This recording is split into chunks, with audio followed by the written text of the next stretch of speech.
ইনবক্সে আমরা ২ টা প্রশ্ন খুবই কমন পাই। একটা হলো যে, "ভাইয়া আপনাদের এহরামের কাপড়ের কোয়ালিটি কেমন? এবং আপনাদের খিমারটা কোন ফেব্রিক্স এ তৈরি?"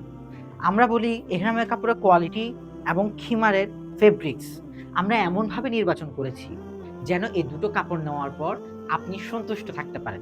কারণ উমরার মধ্যে এই দুটোই সবচেয়ে গুরুত্বপূর্ণ। হ্যাঁ, আমরা প্যাকেজ বিক্রি করি, প্যাকেজ বানিয়ে থাকি। তবে এই দুটোর গুরুত্ব সবচেয়ে বেশি। তাই এই দুটো কোয়ালিটিতে কোনো ছাড় দেওয়া যাবে না। ওইজন্য যতটা সম্ভব কোয়ালিটি মেইনটেইন করে আমরা এহরামের কাপড় নির্বাচন করে থাকি এবং আপনাদের জন্য খিমার নির্বাচন করে থাকি। আর মা-বোনরা যেহেতু উমরার পরেও এই খিমারটা ব্যবহার করতে পারবেন, তাই আমরা এমন একটা খিমার দিই যেন ইনশাআল্লাহ এটা উমরার পরেও আপনি নিত্যদিনে এটা ব্যবহার করতে পারেন ইনশাআল্লাহ। তাছাড়া আমাদের প্যাকেজ সম্পূর্ণ ক্যাশ অন ডেলিভারিতে বাংলাদেশের যেকোনো প্রান্তে যায়। আপনার কাছে যাওয়ার পর আপনি দেখে শুনে পছন্দ হলে তবেই পেমেন্ট করবেন ইনশাআল্লাহ। আর কোনো কারণে ধরেন প্রোডাক্ট গেল আপনার পছন্দ হয়নি, তাহলে ৳১ দেওয়া দরকার নেই। আপনি জাস্ট আমাদেরকে একটা কল দিবেন, কি সমস্যা হয়েছে বলবেন। আমরা আমাদের প্রোডাক্ট রিটার্ন নিয়ে আসবো। আপনার কোনো চিন্তা করতে হবে না ইনশাআল্লাহ। তো প্রোডাক্ট সম্পর্কে বিস্তারিত জানতে কি করতে হবে? নিচে দেওয়া নাম্বার 0197391580 এই নাম্বারে কল করতে হবে।